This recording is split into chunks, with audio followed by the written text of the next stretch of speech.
Hello everyone, कैसे हैं आप लोग। तो आज के वीडियो में देखते हैं कि बेस्ट एसे कैसे लिखें। तो आइए देखते हैं। तो इसमें जैसे कि आपको एसे में कोई टॉपिक दिया गया है ना, तो आपको समझना जरूरी है कि आपसे पूछा क्या गया है। आप वैसे बोलते हैं ना कि एक बेस्ट आंसर कौन सा होता है। बेस्ट आंसर या बेस्ट एसे वही होता है कि आप क्वेश्चन को समझो कि क्या पूछा है।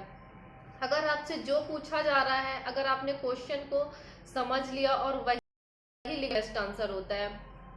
ओके, लेकिन ऐसा रहता है, कई सारे लोग क्या करते हैं कि क्वेश्चन को नहीं समझते, उन्हें जो आता है वो लिख देते हैं। तो सबसे पहले आपको मोस्ट इम्पॉर्टेंट है यह कि सबसे पहले आप टॉपिक को बहुत अच्छे से पढ़ो, उसको पार्ट में डिवाइड करके कि आपसे पूछा क्या गया है।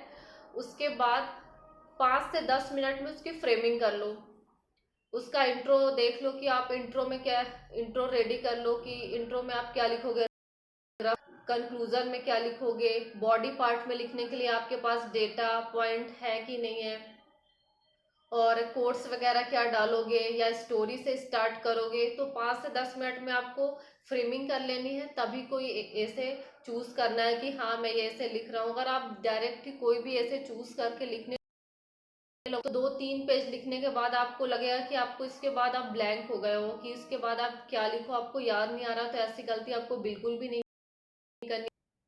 अब एसे की फ्रेमिंग देख लेते हैं। तो एसे में फर्स्ट आता है इंट्रोडक्शन। इंट्रोडक्शन बहुत ही इम्प्रेसिव होना चाहिए, कहते हैं ना, इसे बहुत ही इम्प्रेसिव होना चाहिए। तो इसके लिए सबकी अलग अलग स्ट्रेंथ रहती है। कोई ऐसा नहीं है कि आप ऐसे को ऐसे ही स्टार्ट करोगे तभी आप बहुत अच्छा ऐसे लिख पाओगे। इसके लिए इम्पोर्टेंट है कि आप अपने स्ट्रेंथ को मतलब पहचाने कि आप स्टोरी, अगर आप स्टोरी में आपकी स्ट्रेंथ है, आप इस अच्छे से स्टोरी लिख पाते हो तो आप उससे स्टार्ट करो, या कोई पोयम से स्टार्ट कर पाते हो, या ठीक है, या कोई कोट्स वगैरह आपकी स्ट्रेंथ है उससे, या फिर नॉर्मल भी स्टार्ट कर सकते हो। मैंने कि जो आपसे पूछा गया आप वही लिखो और अच्छे डेटा यूज करो, तो आपको अच्छे नंबर मिलेंगे।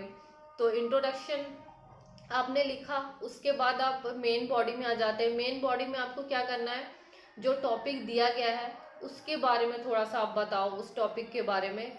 उसके बाद जैसे कोई भी टॉपिक है, जो भी पूछा गया है उसके क्या पॉजिटिव इम्पैक्ट है, क्या निगेटिव इम्पैक्ट है, और उसका इम्पैक्ट किन किन चीज़ों में पड़ता है, सोशल पॉलिटिकल है, एजुकेशन पे क्या पड़ता है, सारी इन्वायरमेंट पे उसका इफेक्ट क्या पड़ता है, ठीक है, नेशनल क्या इम्पैक्ट पड़ता है, इकोनॉमी में क्या इम्पैक्ट पड़ता है, सारे इम्पैक्ट्स बता सकते हो।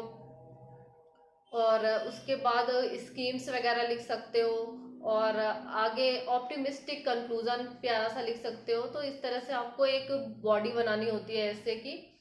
ये आपको जब आप ऐसे लिखना स्टार्ट करोगे तो आ जाएगा।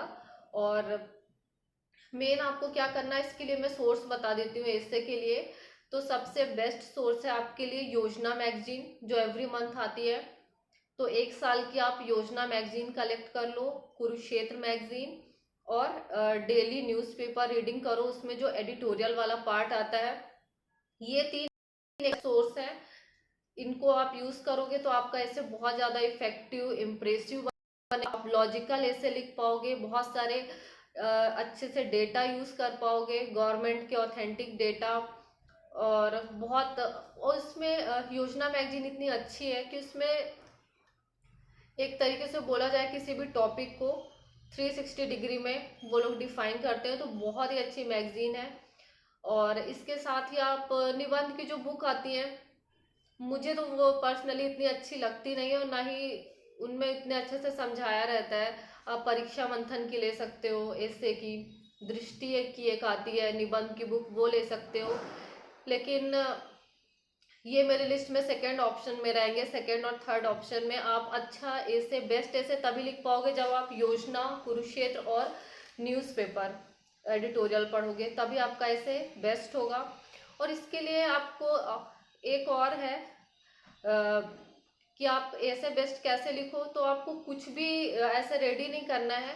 सिलेबस में मेंशन है एमपीपीएससी के कि वो किन टॉपिक से ऐसे पूछेगा, तो उन सारे टॉपिक के आप पहले से इंट्रोडक्शन रेडी कर लो अपनी स्ट्रेंथ के अकॉर्डिंग, पहले से उनका कंक्लूजन रेडी कर लो, मेन बॉडी में आप क्या क्या पॉइंट डालोगे वो सब पहले से ही रेडी करके रख लो।